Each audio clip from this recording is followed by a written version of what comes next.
Dahil mainit ang panahon ngayon, nagkayayaan kami na maligo sa ilog. Ang usapan nga pala namin ay 5:30 kami aalis pero umabot na kami ng 7 AM. Pilipino nga naman talaga. Balak kasi namin before lunch makauwi na kami.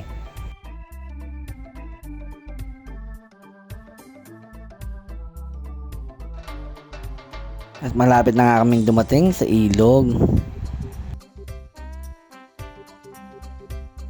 At eto na nga, nandito na kami. Welcome sa ilog ng Tag-Araw.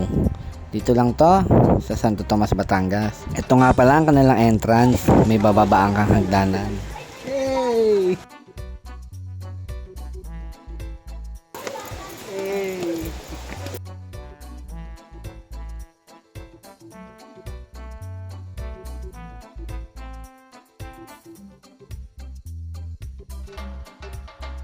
At dito, nagpa-sticker na kami para makapasok na kami.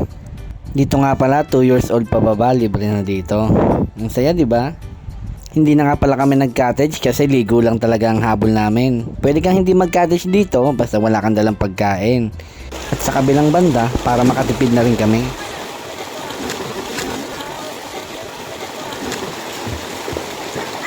Oh, so cool! Ang mga laking ilog dito tayo maligo, mga batang ilog, pwede tayo dito. For magkano, mami? Magkano? 30 pesos lang entrance. Oh, ayan oh.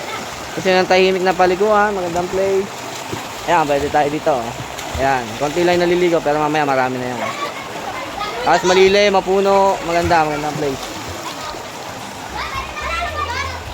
Okay, ayan oh. Ayan yung ating ilog, ayan guys oh. Mga kayamotos, ayan oh.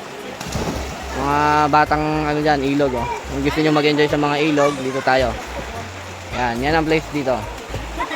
Mapuno, malilim, ganda, tahimik. Kita nyo naman mga kayamotos, kahit sa panahon ngayon, malinaw pa rin ang tubig dito. Ano sila dito, pambata, ayan oh.